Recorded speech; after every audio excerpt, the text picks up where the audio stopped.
Madame, monsieur, bonjour. On a connu José Bové, agriculteur, faucheur volontaire, altermondialiste, syndicaliste. Il est depuis 2009 député européen. Construction de l'Europe, lutte contre les lobbies, avenir de l'agriculture et de la planète. José Bové est de tous les combats.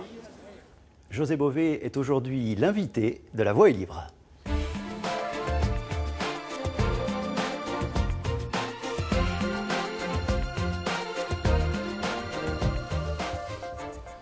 Cette émission est en direct, vous pouvez réagir sur hashtag F3 Aquitaine. José Bové, bonjour. Bonjour. Merci d'avoir accepté notre invitation ce samedi matin en direct. Vous êtes député européen, Europe Écologie Les Verts. Vous avez été élu tête de liste donc, sur la circonscription du Sud-Ouest. Vous êtes à Bruxelles depuis 2009. Qu'avez-vous fait pour défendre, protéger l'Aquitaine depuis 2009 ? Alors, depuis 2009, je me suis engagé dans énormément de combats, mais d'abord sur le combat pour l'agriculture. La politique agricole commune, donc le maintien d'un maximum d'exploitation agricole, et essayer de mettre en cohérence l'agriculture et l'environnement. Et ça, c'est effectivement quelque chose de très important au niveau du Sud-Ouest, parce qu'on a la région, l'euro-région, est celle qui a le plus d'appellations d'origine contrôlée, qu'elles soient viticoles, fromagères ou autres. On a aujourd'hui dans le Sud-Ouest une diversité de l'agriculture et c'est celle-là que j'essaye de défendre au Parlement européen depuis des années face à la logique de la monoculture. Quand on est à Bruxelles, est-ce qu'on arrive à avoir une vision et une défense régionale ou est-ce qu'en fait le combat est plus large ? Est-ce qu'on peut défendre le Sud-Ouest et puis encore plus une région, Midi-Pyrénées, Aquitaine ? Alors je crois qu'il faut avoir d'abord une vision globale. Quand on parle par exemple d'agriculture, c'est la politique agricole commune. Comment on met en place des outils qui permettent d'aller dans le même sens d'un pays ou un autre. Et puis ensuite, il y a les spécificités. Je dirais que la région permet d'être plus pointu sur un certain nombre de sujets. Quand par exemple, je me suis battu contre les États-Unis qui voulaient capter l'appellation clos ou château pour essayer de la mettre partout dans le monde sans aucune distinction. Ça, c'est très concret parce que la réalité de ce qu'on vit ici en Aquitaine et notamment dans le Bordelais est fondamentale. Sur les appellations d'origine, c'est la même chose. Donc, chaque fois, ce sont des exemples concrets qui permettent de légitimer une parole politique. Et c'est là où votre expérience et votre expérience de terrain comptent évidemment. Alors, vous venez également de sortir un livre que vous avez écrit avec Gilles Luneau qui s'appelle Hold Up à Bruxelles, chez Plon. Non, à la découverte. À la découverte, pardon. De quel Hold Up parlez-vous ? Alors, c'est un livre dans lequel j'explique la façon dont les lobbies, alors quand je parle des lobbies, ce sont les grandes entreprises qui essayent de prendre le pouvoir sur la démocratie, détourner, obliger les députés, les ministres, l'administration de l'Europe à aller dans leur intérêt. C'est par exemple le cas des pesticides tueuses d'abeilles. Comment, par exemple, une entreprise comme Syngenta, anglaise, a essayé de contourner, d'empêcher cette loi de se mettre en place. C'est la façon dont les plus gros lobbies de l'agroalimentaire a essayé à pénétrer dans l'Agence européenne sanitaire des aliments en ayant directement la présidence de cette agence. On est arrivé à obliger cette personne à démissionner. Et l'exemple le plus scandaleux, c'est comment l'industrie du tabac et Philip Morris, parce qu'il faut le nommer, a organisé le limogeage d'un commissaire européen pour pouvoir essayer d'atténuer la directive sur le tabac. Alors vous détaillez tout cela en effet dans votre ouvrage extrêmement documenté, vous montrez votre travail de député européen au quotidien et c'est lourd et c'est compliqué, mais le mot est fort, le titre est fort, Hold Up à Bruxelles. J'ai envie de vous dire, qui vole qui ? Je crois que c'est la démocratie qui est en danger. Et pour moi, le hold-up, c'est comment des intérêts particuliers, au mépris des citoyens, au mépris de la santé ou de l'environnement, essayent uniquement pour gagner plus d'argent de contourner la démocratie ou de l'affaiblir. Et donc le combat, je dirais vraiment du parlementaire européen, c'est celui de défendre la démocratie et donc de défendre les citoyens, les droits fondamentaux. Et c'est vrai qu'on le voit à la fois dans la façon dont les directives se mettent en place, les lois européennes, ou la façon dont les rapports de force se font, qu'il faut en permanence défendre les citoyens. Et le combat d'avenir, celui qui va être au cœur de la prochaine législation, ça va être le combat contre l'accord de libre-échange entre l'Europe et les États-Unis, parce que dedans, il y a le risque que les entreprises puissent attaquer les États sur les législations qui les gêneraient pour leur bénéfice. Oui, on va revenir, puisque évidemment, vous allez être candidat à nouveau en mai prochain pour ces élections européennes. Juste, je reviens une dernière fois sur le livre, en tous les cas, en ce début d'émission. Sur la page de garde, on voit ce revolver, c'est fort. Qu'avez-vous voulu dire avec ce revolver, comme ça, sur cette page? C'est le hold-up, et c'est montrer comment, effectivement... C'est violent, en tous les cas. Mais des entreprises, je dirais, mettent presque le pistolet sur la tempe de la démocratie. Donc, c'est-à-dire que la décision politique est de plus en plus sous la pression des intérêts des entreprises. Et c'est donc cela que j'ai voulu dire aujourd'hui. La démocratie est menacée par ses intérêts, mais le combat politique permet de les contrecarrer. Et justement, dans chaque exemple que je donne dans ce livre, je montre comment, à chaque fois, les parlementaires, le Parlement ou un certain nombre de citoyens mobilisés peuvent contrecarrer ces intérêts. Donc c'est un livre à la fois de constat, mais en même temps de proposition, un livre optimiste, parce que si on a la volonté de le faire, on peut agir. On voit le combat mené, le détail de votre programme, votre emploi du temps au jour le jour à Bruxelles. Il vous a fallu combien de temps pour commencer à exister au Parlement européen? Alors moi, j'avais la chance d'avoir été à Bruxelles avant comme syndicaliste, donc je connaissais un peu l'ouvrage. Mais quand même, il faut quand même plusieurs mois pour rentrer, effectivement, pour comprendre les mécanismes, savoir comment on peut intervenir, comment on peut être le plus efficace. Et ce que j'ai découvert au Parlement, quelque chose qui était à mon avis tout à fait extraordinaire, c'est la façon de travailler du Parlement. C'est-à-dire qu'il n'y a pas de parti majoritaire, il faut pour chaque texte construire une majorité. Donc ce sont des débats, ce sont des compromis qui sont passés, et c'est vrai que c'est une autre... Compromis, c'est le mot-clé? Compromis est un mot-clé. Consensus, ça va évidemment, c'est la même chose, ça va plus loin, mais c'est quelque chose d'important. C'est-à-dire que personne n'a raison tout seul, et donc si on veut élaborer une politique, il faut essayer d'avoir la base la plus large. Et moi, j'ai eu la chance d'écrire et de rédiger plusieurs rapports qui ont été votés et qui ont été adoptés, parce que je suis arrivé à construire des majorités autour de thèmes qui étaient par exemple comment défendre le revenu des agriculteurs. Alors on vous voit là à Bruxelles, vous évoquez dans votre ouvrage le rôle des lobbyistes qui sont nombreux, vous en avez certainement souffert. Est-ce que vous avez pu également bénéficier de leurs services parfois? Écoutez, je n'ai jamais bénéficié des services. Il n'y en a qu'un seul qui est rentré dans mon bureau, il est reparti presque aussi vite qu'il était venu, parce qu'il voulait m'inciter à défendre un produit, et donc il a pris la porte de suite. La seule fois où un lobbyiste est rentré dans mon bureau, il avait demandé rendez-vous, et j'ai enregistré sa discussion. C'était un industriel du tabac qui m'avait avoué avoir menti pour faire tomber le commissaire en charge de la directive tabac. Donc c'est la seule fois qu'un lobbyiste est rentré dans mon bureau. Il y a eu évidemment dans le livre, on voit beaucoup d'anecdotes, mais tout ce qui est inscrit dans ce livre, ce sont des choses que j'ai vécues personnellement. Je n'ai pas voulu raconter d'autres histoires que celles que je connaissais directement. Alors un mot justement sur la politique européenne cette fois-ci, et puis les coulisses par rapport à ce scrutin qui aura lieu donc fin mai. Un mot d'un autre parti, l'UMP, mais Alain Lamassoure, que vous avez forcément croisé régulièrement à Bruxelles, député européen sortant de l'UMP, ne sera pas candidat dans le Sud-Ouest la prochaine fois, mais en Île-de-France. Par contre, la candidate sera Michèle Alliot-Marie.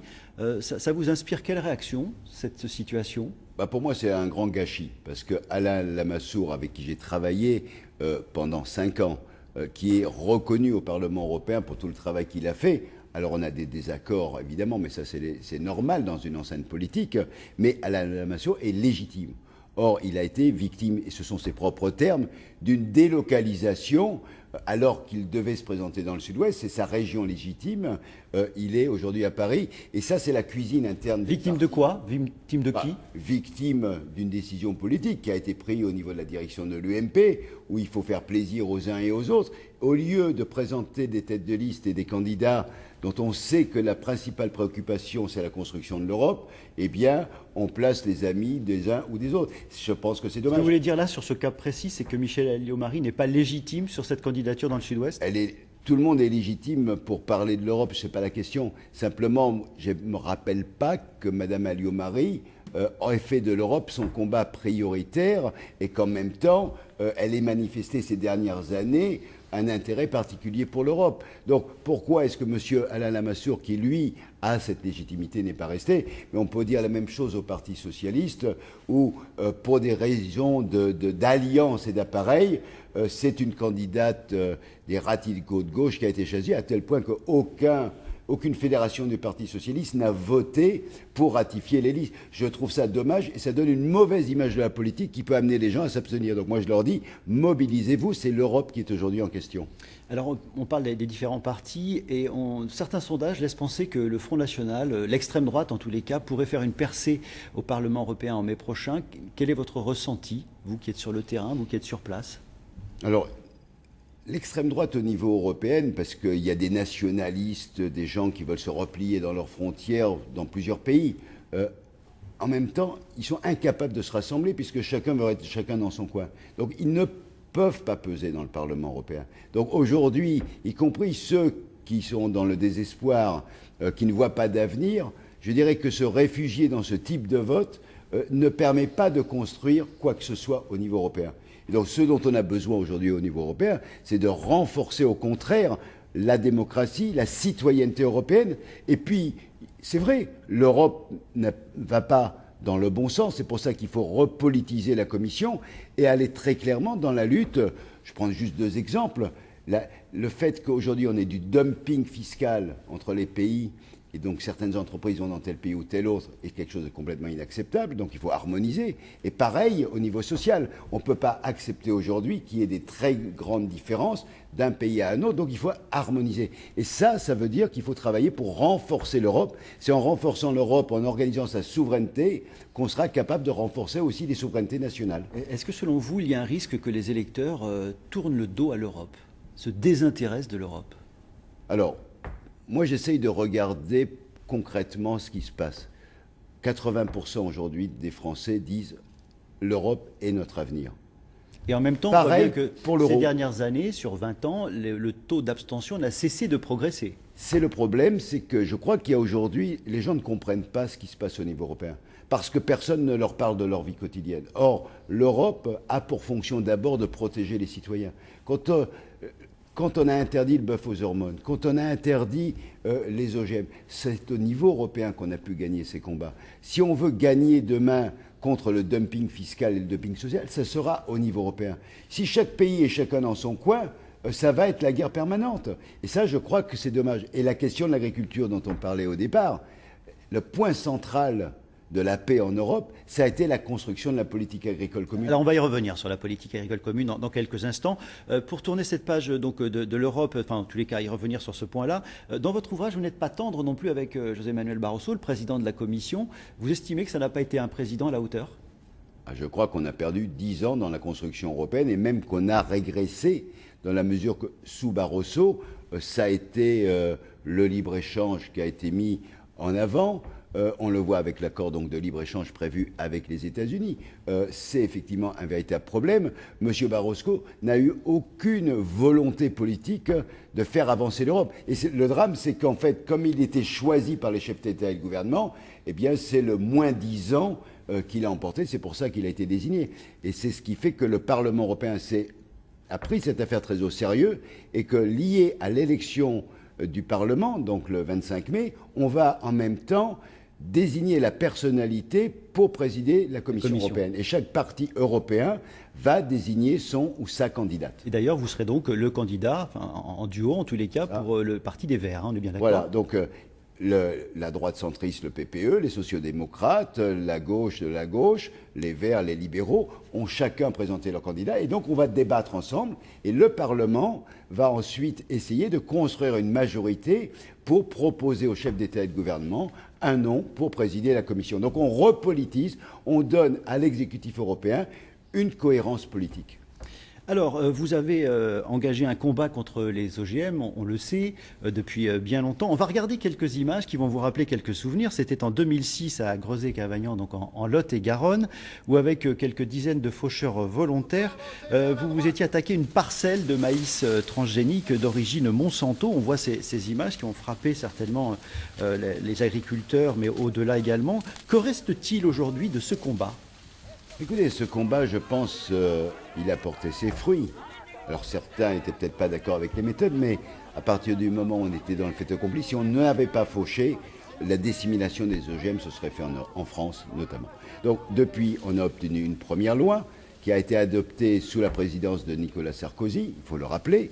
Et aujourd'hui, au niveau européen, eh bien, il y a un débat.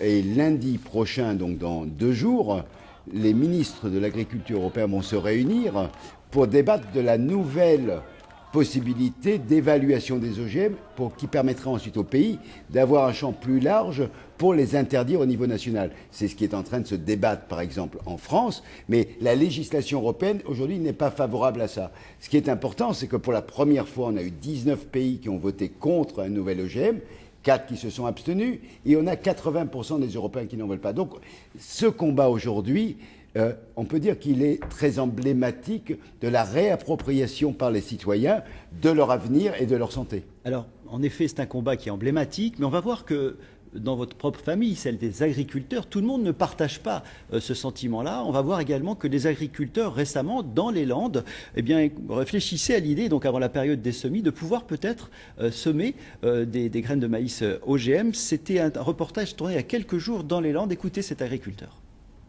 Selon l'Association générale des producteurs de maïs, il serait un maïsiculteur sur 3 prêt à semer du maïs OGM si une brèche juridique permettait l'introduction du MON 810, seul maïs génétiquement modifié cultivé en Europe mais interdit en France, mais aussi du TC 1517 que la Commission s'apprête à autoriser. Nous, ce qu'on attend beaucoup des OGM, dans des zones comme la Chalosse, dans laquelle je suis agriculteur, c'est des OGM qui sont des plantes résistantes à la sécheresse ou tolérantes au manque d'eau. Et ça, aujourd'hui, on en a absolument besoin et c'est des techniques qu'on attend. Dans les Landes, premier département producteur national, le maïs est cultivé dans 9 exploitations sur 10. Pour les anti-OGM, l'exception française permet de valoriser cette production à l'étranger. Ce maïs sans OGM, utilisé en majorité directement dans les élevages, est surtout le gage de la survie des filières agricoles de haute qualité. Vous comprenez cet agriculteur landais qui, lui, souhaite des plantes plus résistantes à l'eau, dans les Landes notamment? Alors, c'est très intéressant parce qu'on voit un agriculteur qui dit « je veux une amélioration des semences par rapport au problème de la sécheresse ». Mais il faut savoir que 99,9% des OGM commercialisés dans le monde sont des OGM pesticides, soit qui rendent la plante résistante à un herbicide, soit qui la transforment en insecticide. Donc ça répond évidemment pas du tout aux besoins de cet agriculteur. Et les OGM dont on parle, le MON 810 ou le nouveau de Pionnier, sont des OGM insecticides, pesticides. Donc évidemment, ça ne répond pas aux besoins de l'agriculteur. Et je crois qu'il faut vraiment changer la façon de faire de la recherche, allier la recherche des agriculteurs et celle des laboratoires pour faire évoluer les semences face aux bouleversements climatiques auxquels on fait face. Vous êtes surpris que toutes ces années après, il y a encore des agriculteurs qui n'aient pas compris votre message, en tous les cas, et qui soient toujours favorables à ces OGM? Écoutez, ceux qu'on entend, que ce soit la GPM ou quelques réseaux comme ça, on a quelques nostalgiques des firmes ou quelques-uns qui essayent toujours obstinément. Donc voilà, il y a quelques individus. On ne fait jamais l'unanimité, c'est évident. Pour moi, ce qui m'importe, c'est qu'aujourd'hui, il y a une véritable prise de conscience. C'est que l'avenir de l'agriculture passe par l'adaptation des plantes à la réalité du climat et des territoires. Et ça, c'est ce qu'on appelle la recherche participative qui est en train de se développer, notamment dans le sud-ouest sur le maïs, mais aussi dans beaucoup d'autres régions. Alors, on a évoqué tout à l'heure la politique agricole commune. Le Parlement européen a adopté donc, en fin d'année dernière donc, a bouclé le budget de cette politique agricole commune. Avant d'en parler, j'aimerais qu'on revienne pour bien comprendre ce qu'est la politique agricole commune avec ce reportage de Karim Jbali. La PAC figurait dès 1957 dans le traité de Rome. Elle n'a été pourtant mise en place qu'en 1962 et elle reflète à cette époque la nécessité d'augmenter la production alimentaire dans une Europe dévastée par des années de guerre. Et très rapidement, la PAC atteint les objectifs qui lui ont été assignés. Accroître la productivité de l'agriculture, stabiliser les marchés et garantir la sécurité alimentaire à des prix raisonnables. Cependant, les déséquilibres apparaissent rapidement et s'accentuent avec le temps. C'est l'époque de la surproduction. En 1984 apparaissent les quotas laitiers. En 1987, les plafonds de production céréalière. Mais ces mesures ne suffisent pas. Il a fallu réformer la PAC en profondeur. Nous sommes en 1992. Le prix garanti est diminué. On met en place un système dit « gel des terres » dont l'objectif est de réduire les surfaces cultivées. Les agriculteurs vont produire moins et vont donc gagner moins d'argent. Pour compenser cette baisse de revenus, l'Europe verse aux agriculteurs une aide complémentaire, dite compensatoire. En 1999, la PAC se diversifie et soutient non seulement les agriculteurs, mais aussi les initiatives de développement rural. Les aides versées sont de moins en moins liées au volume produit. À la création de la PAC, plus un agriculteur produisait, plus il recevait d'aides. À partir de 2003, les aides ne sont plus versées en fonction des quantités produites. Elles deviennent forfaitaires et sont conditionnées par le respect des bonnes pratiques agricoles en termes d'environnement, de qualité et de bien-être animal. Alors le précédent modèle de la PAC, c'était 80% des aides allouées à 20% des exploitations. Est-ce qu'aujourd'hui, cette nouvelle PAC vous semble plus juste ? Alors, cette nouvelle politique agricole a mis en œuvre à la fois une réforme sur la distribution des aides, la prise en compte pour la première fois des questions environnementales de manière importante, puisque 30% des aides sont liées aux pratiques de l'agriculture, et le volet développement rural reste un volet important. On n'a pas été jusqu'au bout au niveau de la redistribution des aides, on n'a pas pu gagner le plafonnement des aides, donc malheureusement, plus on a d'hectares, plus on peut avoir d'aides, mais chaque État peut ensuite le moduler. Donc, au niveau français, j'espère que dans la nouvelle loi de modernisation, le gouvernement va aller jusqu'au bout. En même temps, ce qui me paraît important, c'est qu'on peut ouvrir des nouvelles pratiques. Et moi, ce qui je crois le plus important, et on n'a pas été assez loin là-dessus, c'est qu'on défende les petits agriculteurs. Alors justement, est-ce que ce ne sont pas les perdants en Aquitaine, par exemple, notamment les petits éleveurs en montagne, ne sont-ils pas les perdants de cette nouvelle politique agricole commune ? C'est effectivement pour moi le grand risque. J'ai été déçu que la PAC n'a pas été assez loin et qu'on n'a pas été capable de peser assez fort. On a une renationalisation de la politique agricole puisque chaque pays va faire ce qu'il veut. Et ça, c'est un vrai problème.